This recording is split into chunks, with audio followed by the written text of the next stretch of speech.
I am here with students at Wakefield High School in Arlington, Virginia, and we've got students tuning in from all across America, from kindergarten through 12th grade. And I am just so glad that all could join us today, and I want to thank Wakefield for being such an outstanding host. Give yourselves a big round of applause.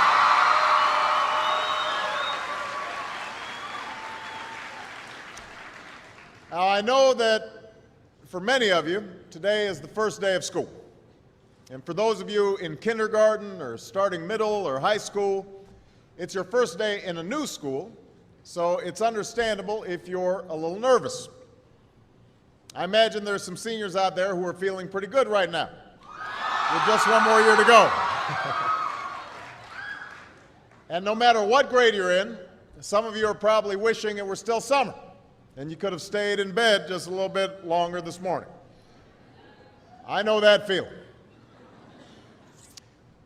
When I was young, my family lived overseas. I lived in Indonesia for a few years, and my mother, she didn't have the money to send me where all the American kids went to school, but she thought it was important for me to keep up with an American education. So she decided to teach me extra lessons herself, Monday through Friday, but because she had to go to work, the only time she could do it was at 4:30 in the morning. Now, as you might imagine, I wasn't too happy about getting up that early. And a lot of times I'd fall asleep right there at the kitchen table. But whenever I'd complain, my mother would just give me one of those looks and she'd say, "This is no picnic for me either, Buster." So I know that some of you are still adjusting to being back at school, but I'm here today because I have something important to discuss with you. I'm here because I want to talk with you about your education and what's expected of all of you in this new school year. Now, I've given a lot of speeches about education, and I've talked about responsibility a lot. I've talked about teachers' responsibility for inspiring students and pushing you to learn.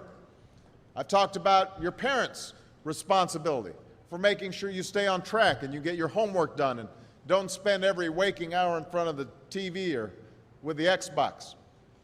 I've talked a lot about your government's responsibility for setting high standards and supporting teachers and principals and turning around schools that aren't working, where students aren't getting the opportunities that they deserve. But at the end of the day, we can have the most dedicated teachers, the most supportive parents, the best schools in the world, and none of it will make a difference.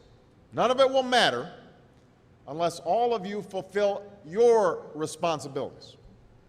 Unless you show up to those schools, unless you pay attention to those teachers, unless you listen to your parents and grandparents and other adults and put in the hard work it takes to succeed.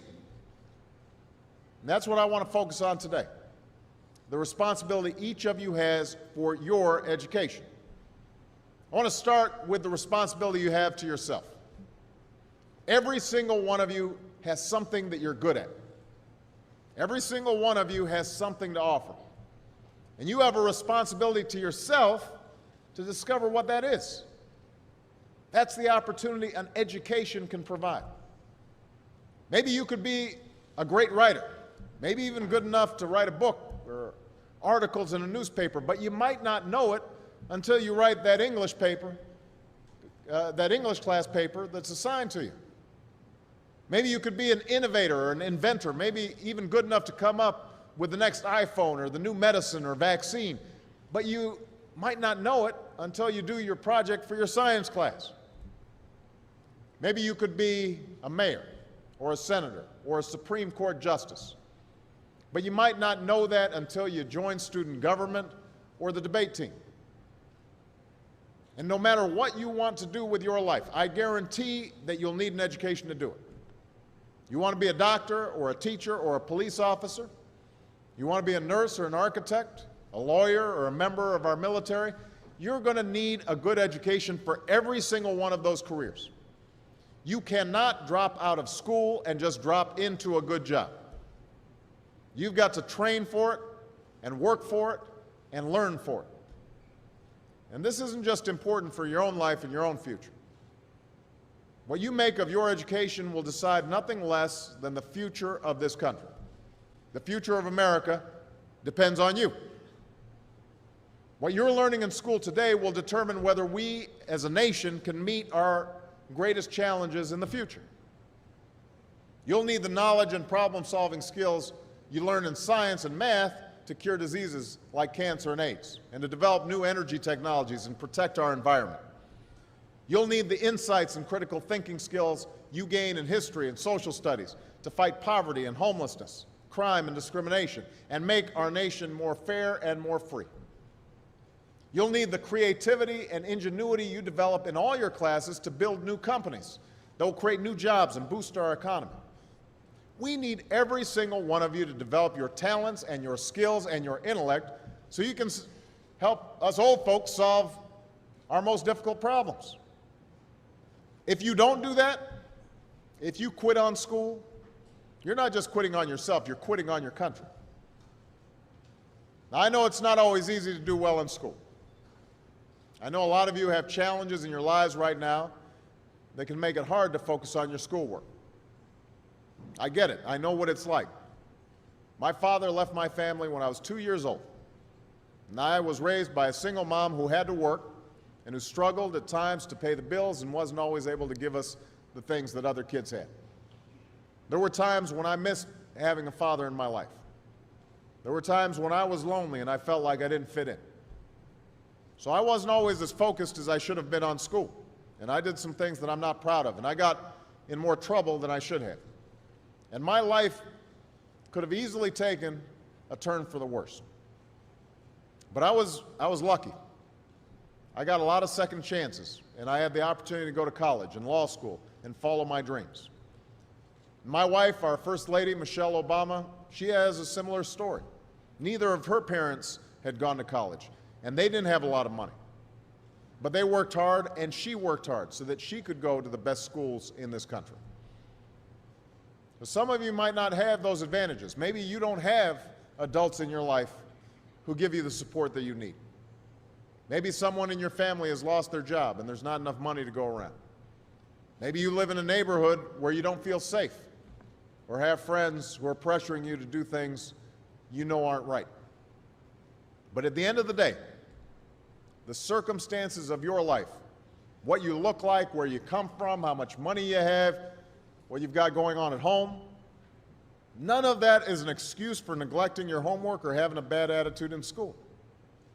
That's no excuse for talking back to your teacher or cutting class or dropping out of school. There is no excuse for not trying.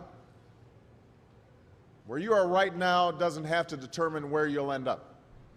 No one's written your destiny for you, because here in America, you write your own destiny. You make your own future.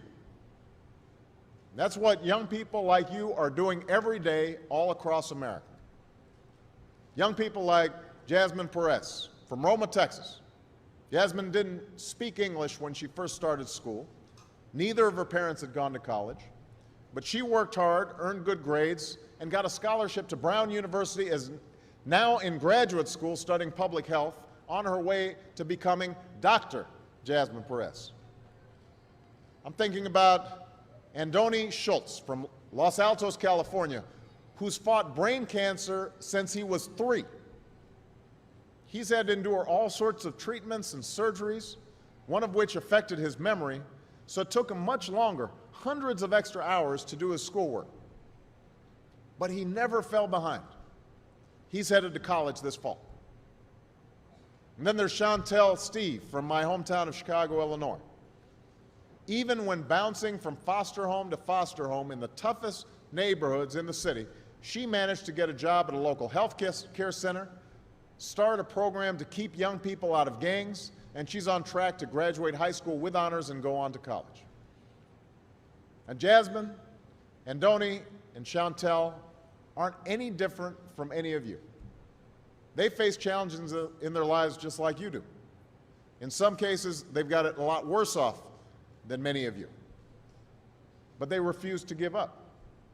They chose to take responsibility for their lives, for their education, and set goals for themselves. And I expect all of you to do the same. And that's why today I'm calling on each of you to set your own goals for your education and do everything you can to meet them.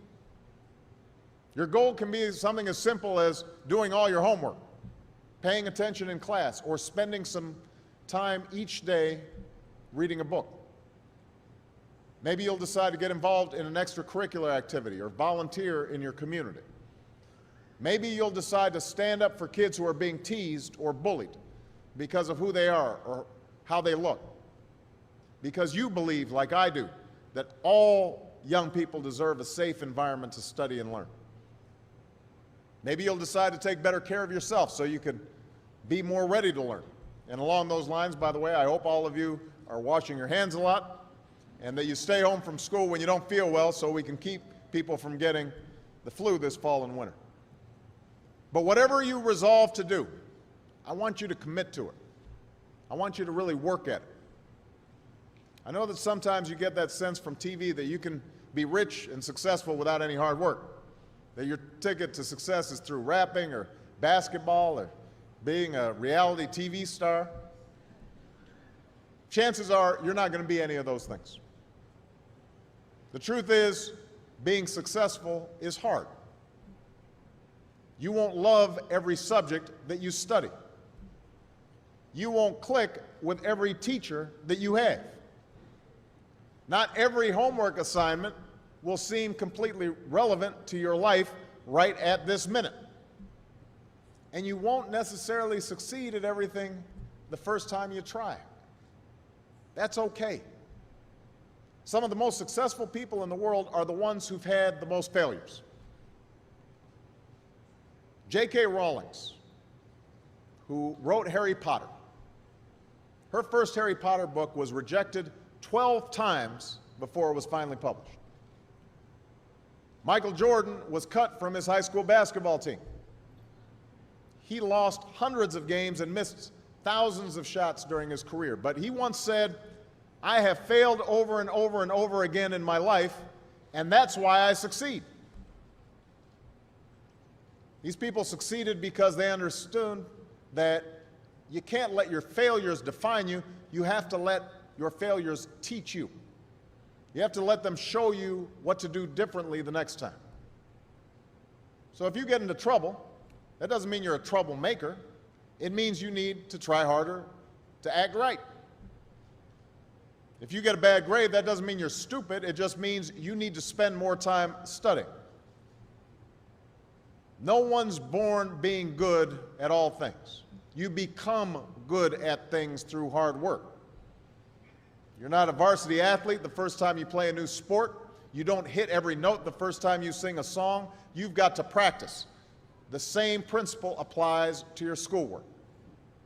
You might have to do a math problem a few times before you get it right. You might have to read something a few times before you understand it.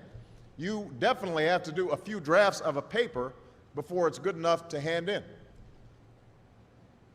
Don't be afraid to ask questions. Don't be afraid to ask for help when you need it. I do that every day. Asking for help isn't a sign of weakness, it's a sign of strength, because it shows you have the courage to admit when you don't know something, and that then allows you to learn something new. So find an adult that you trust, a parent, a grandparent, or a teacher, a coach, or a counselor, and ask them to help you stay on track to meet your goals. And even when you're struggling, even when you're discouraged, and you feel like other people have given up on you, don't ever give up on yourself. Because when you give up on yourself, you give up on your country. The story of America isn't about people who quit when things got tough. It's about people who kept going, who tried harder, who loved their country too much to do anything less than their best. It's the story of students who sat where you sit 250 years ago and went on to wage a revolution, and they founded this nation. Young people. Students who sat where you sit 75 years ago, who overcame a depression and won a world war, who fought for civil rights and put a man on the moon. Students who sat where you sit 20 years ago, who founded Google and Twitter and Facebook and changed the way we communicate with each other. So today, I want to ask all of you, what's your contribution going to be? What problems are you going to solve? What discoveries will you make? What will a president who comes here in 20 or 50 or 100 years say about what all of you did for this country? You know, your families, your teachers, and I are doing everything we can to make sure you have the education you need to answer these questions. I'm working hard to fix up your classrooms and get you the books and the equipment and the computers you need to learn. But you've got to do your part too. So I expect all of you to get serious this year. I expect you to put your best effort into everything you do. I expect great things from each of you. So don't let us down. Don't let your family down or your country down. Most of all, don't let yourself down. Make us all proud. Thank you very much, everybody. God bless you. God bless America. Thank you. Here is to just say how I'm inspired by the young people who are represented here, because I think that's the purpose ultimately of this foundation. And I want to tell just a brief story because Archbishop Tutu is here, one of my heroes, and let you know where I was when I was about your age. I'm really dating myself now, although I'm also dating the Archbishop, because back in 1979, I was a freshman in college at Occidental College in California, and I had had a somewhat rocky youth and teenage years. My father wasn't at home. I was growing up partly with my grandparents in high school. I'd gotten into trouble occasionally, was what my mother called a good time Charlie, meaning I wasn't really serious in terms of my studies, in terms of my work. Had some awareness of the world around me, had some sense of injustice and unfairness, but it wasn't finely honed, it wasn't well developed. And I remember in 1979 arriving as a freshman and doing what freshmen do, trying to figure out what courses are and trying to change your study habits and trying to identify that food in the cafeteria, what it is. And we were visited on campus by a couple of gentlemen from South Africa who were representatives of the ANC in 1979, 1980. And they spoke about their efforts to overcome apartheid. And for about an hour, myself and a group of students listened to these young men who were not much older than we were, describe the extraordinary struggles they were going through, the sacrifices that were being made. People who were enduring jail and torture and beatings because they had a sense that somehow, some way, justice would prevail. And that brief meeting, I think, in some ways changed my life, because what it told me, first of all, was that ordinary people can do extraordinary things when they're given an opportunity. We sometimes think that our leaders have to have fancy degrees or well-educated or some public office somewhere. These young men had none of those things. But what they possessed was a anger over injustice that they were able to channel in a constructive, positive way. And I thought to myself that they gave me some sense of the direction that my life might go. And so I became active in the anti-apartheid movement on campuses. And I'm not sure we were particularly effective. As I recall, Occidental College continued to refuse to divest despite the various protests that we organized as students. I transferred to Columbia, and there was similar resistance on Columbia's campus. But over time, I like to think that I was part of that mosaic that applied pressure and ultimately helped those in South Africa achieve the extraordinary liberation that I would witness almost 10 years later as a law student. And I remember the image of Nelson Mandela walking out of prison and understanding that a seminal moment in history had occurred, and that Mandela's long march towards freedom was not his alone, but was part of thousands of footsteps of millions of footsteps of people all around the world. And I trace back me getting involved in politics to that moment, because as a consequence of that organizing on a college campus, I became a community organizer. As a consequence of a community organizer, after going back to law school, became a civil rights attorney. As a consequence of being a civil rights attorney, I entered the state legislature, and I now stand before you as a United States Senator and as a candidate for president. And so the primary message I guess I have in receiving this award is that all of you represent enormous potential and enormous possibility for change, because we all know that injustice still exists. It exists here in the United States, in every poor neighborhood, and every inner city, and every rural community all across the country. There is quiet desperation. Young people's lives are filled with sadness and desperation and anarchy and chaos.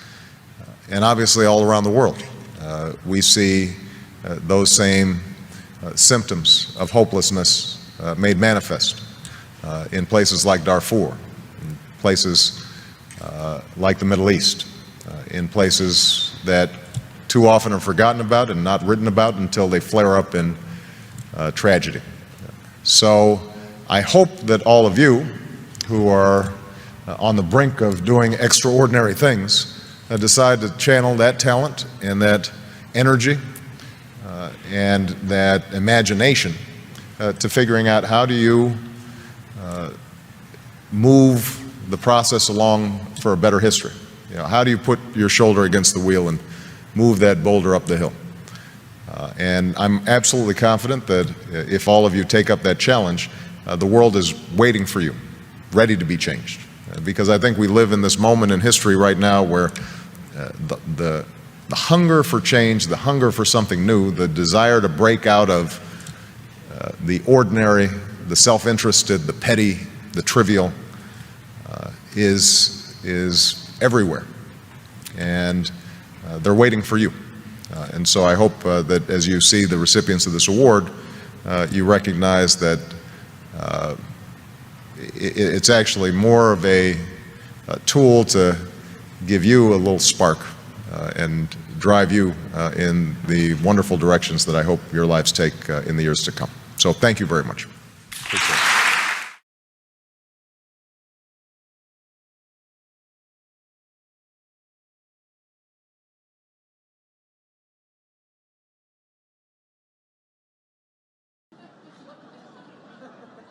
I am determined to make the most of every moment I have left. Now, after the midterm elections, my advisors asked me, Mr. President, do you have a bucket list? And I said, well, I have something that rhymes with bucket list.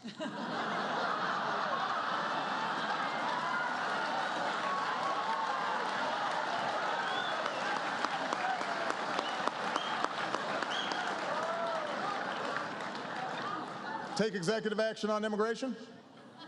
Bucket. New climate regulations? Bucket. It's the right thing to do. And my new attitude is paying off. Look at my Cuba policy. The Castro brothers are here tonight. Welcome to America, amigos. ¿Qué pasa? What? It's the Castros from Texas? Oh. Hi, Joaquin. Hi, Julian. Anyway, being president is never easy. I still have to fix a broken immigration system, issue veto threats, negotiate with Iran, all while finding time to pray 5 times a day. Which is strenuous. And it is no wonder that people keep pointing out how the presidency has aged me. I look so old, John Boehner's already invited Netanyahu to speak at my funeral.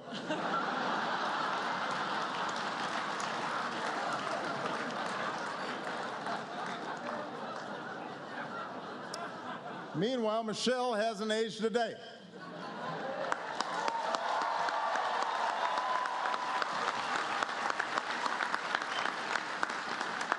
I ask her what her secret is. She just says, fresh fruits and vegetables. It's aggravating.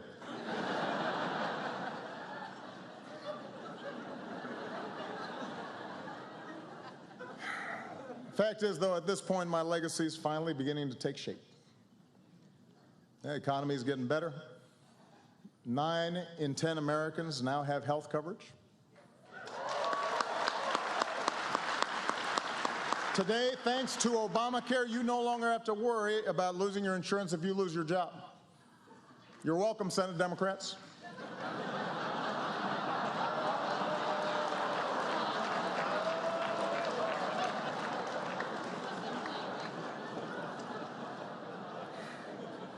Now, look, it is true I have not managed to make everybody happy.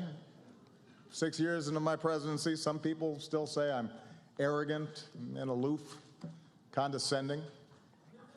Some people are so dumb. No wonder I don't meet with them. And that's not all people say about me. A few weeks ago, Dick Cheney says he thinks I'm the worst president of his lifetime. Which is interesting because I think Dick Cheney is the worst president of my lifetime.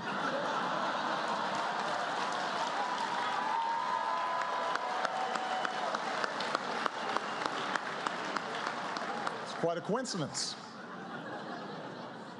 I mean, everybody's got something to say these days.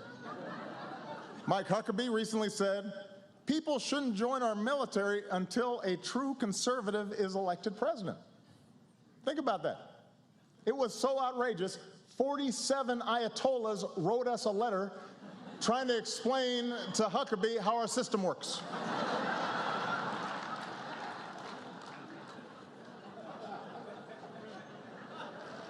It gets worse. Just this week, Michelle Bachmann actually predicted that I would bring about the biblical end of days.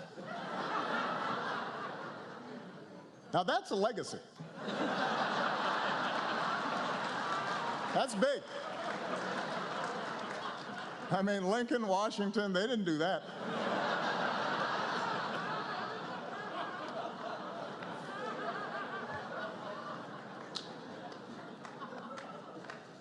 But, you know, I just had to put this stuff aside. I've got to stay focused on my job because for many Americans, this is still a time of deep uncertainty. For example, I have one friend, just a few weeks ago, she was making millions of dollars a year, and she's now living out of a van in Iowa.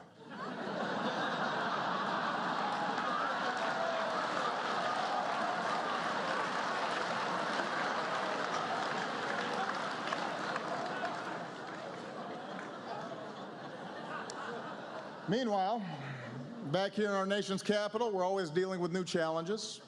I'm happy to report that the Secret Service, thanks to some excellent reporting by White House correspondents, they're really focusing on some of the issues that have come up, and they finally figured out a foolproof way to keep people off my lawn.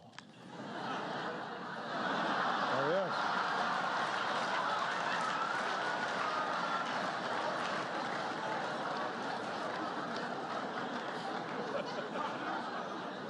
is. It works. And it's not just fence jumpers. Some of you know a few months ago a drone crash landed out back. That was pretty serious, but don't worry. We've installed a new state-of-the-art security system.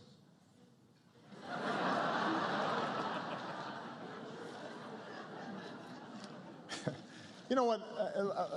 Let me set the record straight. You know, I tease Joe sometimes, but he has been at my side for 7 years. I love that man. He's not just a great vice president, he is a great friend. We've gotten so close in some places in Indiana, they won't serve us pizza anymore.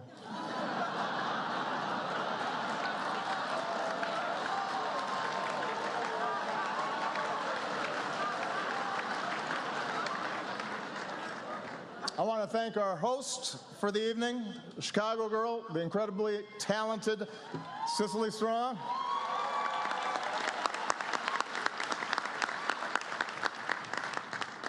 On Saturday Night Live, Sicily impersonates CNN anchor Brooke Baldwin, which is surprising because usually the only people impersonating journalists on CNN are journalists on CNN.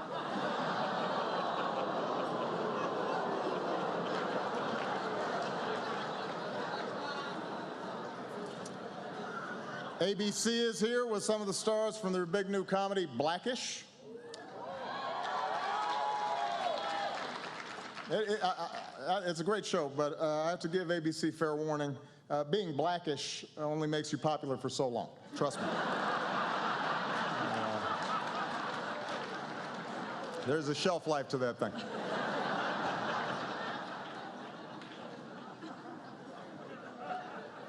As always, the reporters here had a lot to cover over the last year. Here on the East Coast, one big story was the brutal winter. The polar vortex caused so many record lows, they renamed it MSNBC.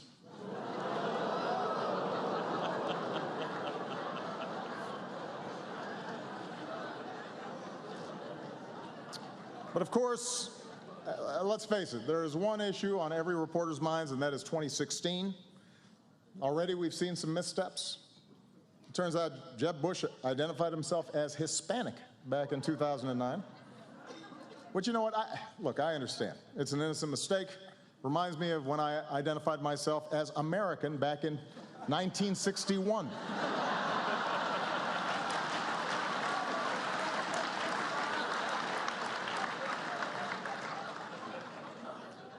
Ted Cruz said that denying the existence of climate change made him like Galileo. Now, that's not really an apt comparison. Galileo believed the Earth revolves around the sun. Ted Cruz believes the Earth revolves around Ted Cruz. And just as an aside, I want to point out, when a guy who has his face on a hope poster calls you self-centered, you know you've got a problem. The narcissism index is creeping up a little too high. Meanwhile, Rick Santorum announced that he would not attend the same-sex wedding of a friend or a loved one, to which gays and lesbians across the country responded, "That's not going to be a problem." Don't sweat that one.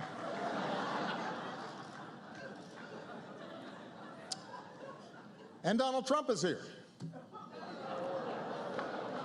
Still.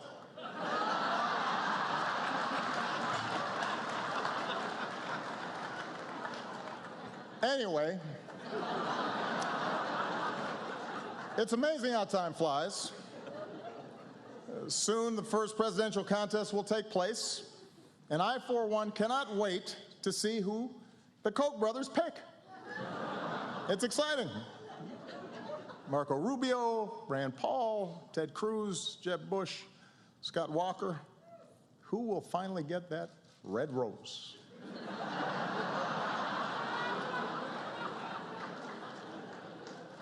The winner gets a $1 billion war chest. The runner-up gets to be the Bachelor on the next season of The Bachelor.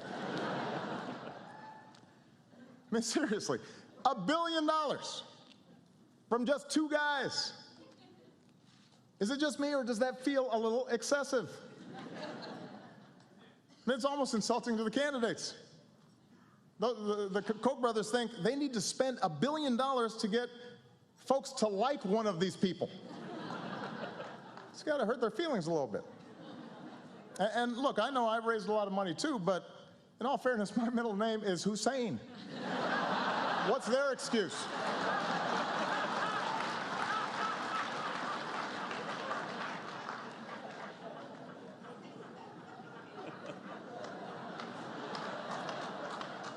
The trail hasn't been easy for my fellow Democrats either. As we all know, Hillary's private emails got her in trouble. Frankly, I thought it was going to be her private Instagram account that was going to cause her bigger problems.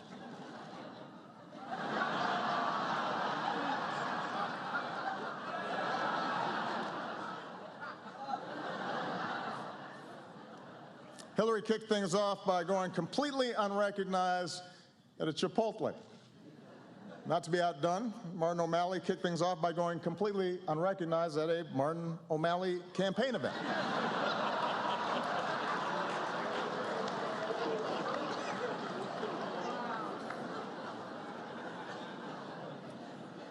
And Bernie Sanders might run. I like Bernie. Bernie's an interesting guy. Apparently, some folks really want to see a pot-smoking socialist in the White House. We could get a third Obama term after all. Could happen.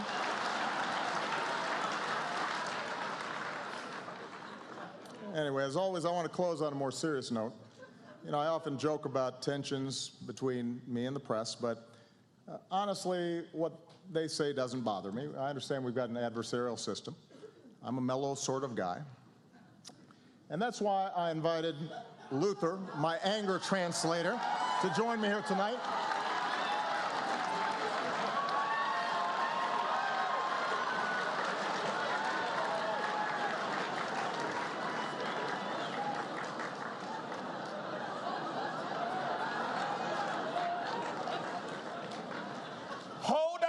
To your lily white butts. In our fast-changing world, traditions like the White House Correspondents' Dinner are important. I mean, really? What is this dinner? And why am I required to come to it? Jeb Bush, do you really want to do this? Because despite our differences, we count on the press to shed light on the most important issues of the day. And we can count on Fox News to terrify old white people with some nonsense. Sharia law is coming to Cleveland. Run for the damn hills. Y'all's ridiculous. We won't always see eye to eye.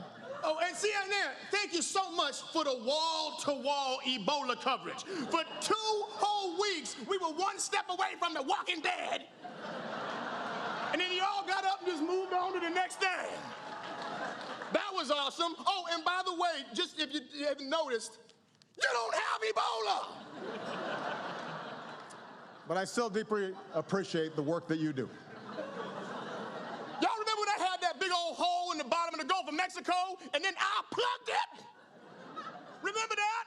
Which Obama's Katrina was that one? Was that 19, or was it 20, because I can't remember. Protecting our democracy is more important than ever. For example, the Supreme Court ruled that the donor who gave Ted Cruz $6 million was just exercising free speech. Yeah, it's the kind of speech like this. I just wasted $6 million.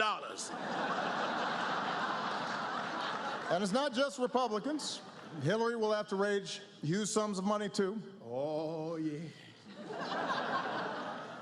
She gonna get that money. She gonna get all the money. Khaleesi is coming to Westeros.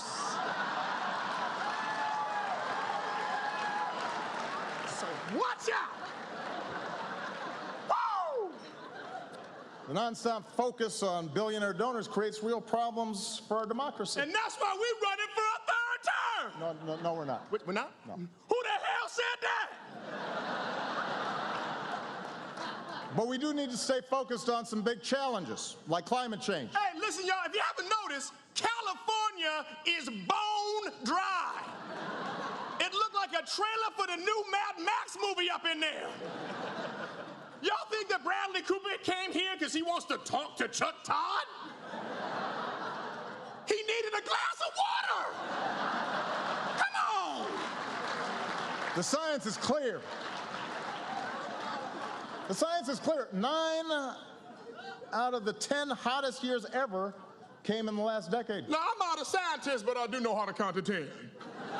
Rising seas, more violent storms. You got mosquitoes, sweaty people on the train stinking it up. It's just nasty.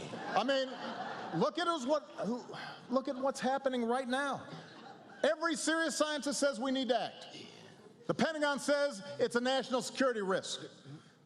Miami floods on a sunny day, and Instead of doing anything about it, we've got elected officials throwing snowballs in the Senate. Okay, okay, I think I got it, bro. It is crazy. What about our kids? What kind of stupid, short-sighted, irresponsible bull? Whoa, hey! What? Okay, no, hey.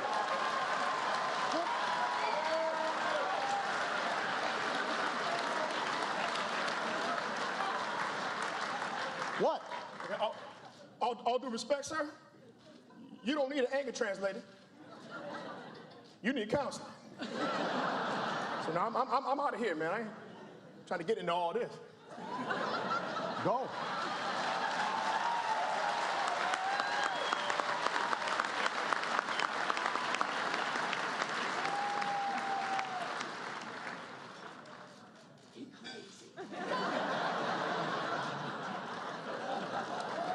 Luther, my anger translator, ladies and gentlemen.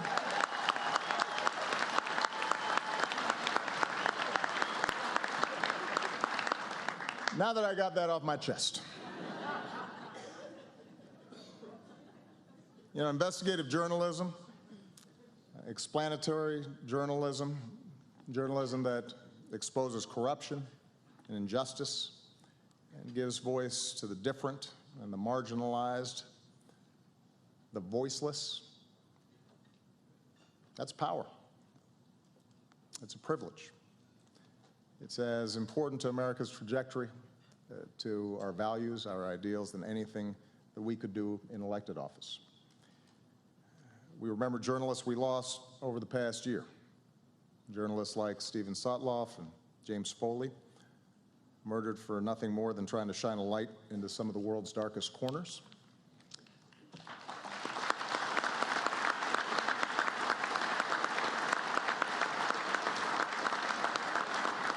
We remember the journalists unjustly imprisoned around the world, including our own Jason Rezaian.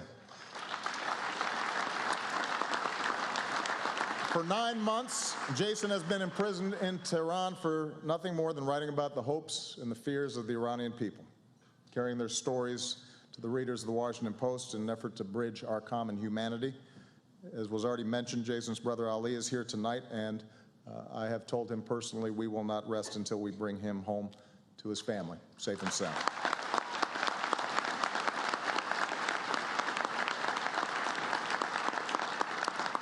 These journalists and so many others view their work as more than just a profession, but as a public good, an indispensable pillar of our society. So I want to give a toast to them.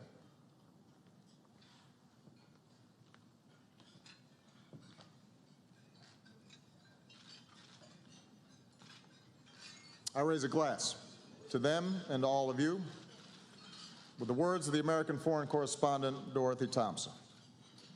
It is not the fact of liberty, but the way in which liberty is exercised that ultimately determines whether liberty itself survives. Thank you for your devotion to exercising our liberty and to telling our American story. God bless you. God bless the United States of America.